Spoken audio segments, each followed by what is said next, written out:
നെൽകൃഷി താഴെ കാണിച്ചു തന്നില്ലേ. അപ്പോൾ അതിൻ്റെ കതിരാണ് നമ്മൾ അരി ഭക്ഷണത്തിന് ഉപയോഗിക്കുന്നത്. അതിൻ്റെ പുല്ല് ഇതുപോലെ മുറിച്ചുകൊണ്ട് വന്നിട്ട് ഇതിൻ്റെ ചുറ്റും വട്ടത്തിലിട്ട് ചവിട്ടി ഉറപ്പിക്കും. എന്നിട്ട് ഇതുപോലെ മേലേക്ക് ഇങ്ങനെ കൂമ്പാരം കൂട്ടി വയ്ക്കും.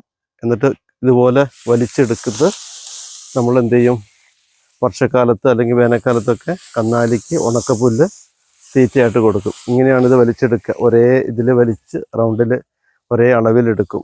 അപ്പോൾ ഇതിലേക്ക് ചെതൽ കയറാതിരിക്കാൻ കണ്ടോ, ഇതുപോലെ അലക അടിച്ചിട്ട് അതിൻ്റെ മേലെയാണ് പുല്ല് വയ്ക്കുക. ചിലർ കുറച്ചുകൂടെ ഹൈറ്റിൽ വയ്ക്കും.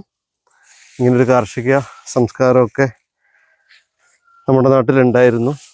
അതൊന്നും നിലനിൽക്കട്ടെ. ഇതിനെ തുറു എന്നാ പറയുക, തുറു ഇടുക എന്ന് പറയും. വേറെ എന്തെങ്കിലും പേരുണ്ടോയെന്ന് എനിക്കറിയില്ല. ഈ പുല്ലായിരുന്നു പണ്ട് പുര മേയാനൊക്കെ ഉപയോഗിച്ചുകൊണ്ടിരുന്നത്.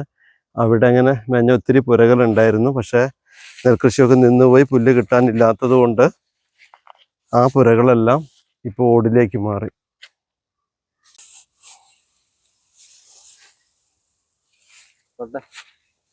പശുവിന് കൊടുക്കാം.